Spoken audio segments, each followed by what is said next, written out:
একদিকে যখন গাজা ও আঞ্চলিক যুদ্ধ নিয়ে মুসলিম বিশ্বে তুমুল ক্ষোভ, ঠিক তখনই নেপথ্যে চলছে এক সম্পূর্ণ ভিন্ন খেলা। জানা গেছে তীব্র গোপনীয়তা বজায় রেখে ইসরায়েলের কাছে আধুনিক অস্ত্র ও সামরিক প্রযুক্তি কিনেছে দুই মুসলিম রাষ্ট্র।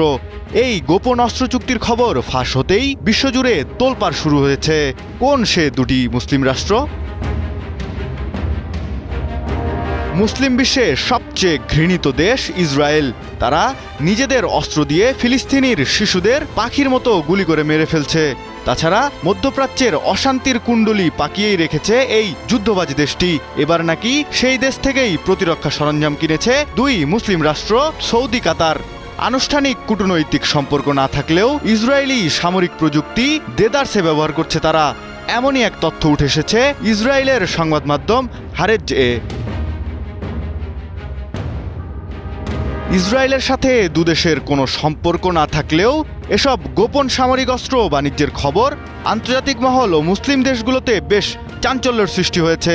হারেজ-এর প্রতিবেদন থেকে জানা যায়, F-15 যুদ্ধবিমানের জন্য তৈরি কম্পিউটারাইজড যুদ্ধ হেলমেট ও বিশেষ বিমান প্রতিরক্ষা ব্যবস্থা কিনেছে দেশ দুটি। তার প্রমাণও মিলেছে গত বছর ইরানের রাজধানী তেহরান সফরে যখন কাতারের আমির Sheikh Tamim bin Hamad Al Thani যান, তখন তার ব্যবহৃত বিশেষ বিমানে ইসরায়েল ভিত্তিক প্রতিষ্ঠান LBTS সিস্টেমসের তৈরি একটি বিমান প্রতিরক্ষা ব্যবস্থা দেখা গেছে।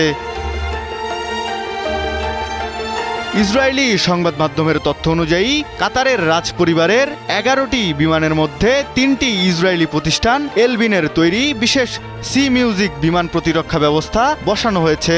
তবে জনসম্মুখে আসা বিভিন্ন ছবি বিশ্লেষণ করে দেখা গেছে 2020 থেকে 2022 সালের মধ্যে সুইজারল্যান্ডের বাসেলে যখন বিমানগুলোর রক্ষণাবেক্ষণের কাজ চলছিল, ঠিক তখনই এই আধুনিক ব্যবস্থাগুলো যুক্ত করা হয়। শুধু তাই নয়, প্রতিবেদনে মার্কিন প্রতিরক্ষা দপ্তরের 2010 সালের একটি বিবৃতি উল্লেখ করে দেওয়া হয়েছে চাঞ্চল্যকর তথ্য। জানা যায়, বোয়িং কোম্পানির মাধ্যমে সৌদি আরবের কাছে F-15SA যুদ্ধবিমান বিক্রির চুক্তির অংশ হিসেবে রিয়াদকে 462টি JHMCS হেলমেট এবং সমকক্ষক নাইট ভিশন চশমা দেওয়া হয়েছিল। তথ্য যে মিথ্যা নয় সেটাও পরে প্রমাণ হয়ে যায় ইন্টারনেট ও সামাজিক যোগাযোগের মাধ্যমে ছড়িয়ে পড়া বিভিন্ন ফুটেজ বিশ্লেষণ করে নিশ্চিত হওয়া গেছে যে সৌদি বিমান বাহিনী বর্তমানে এই হেলমেটগুলো ব্যবহার করছে।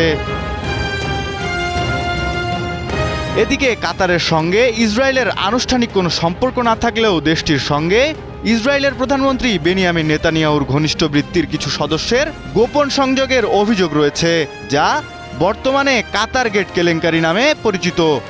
এই রাজনৈতিক বিতর্কের মধ্যেই নতুন করে দুই প্রভাবশালী আরব দেশের কাছে ইসরায়েলি যুদ্ধাস্ত্র বিক্রির এই চাঞ্চল্যকর তথ্য সামনে এলো।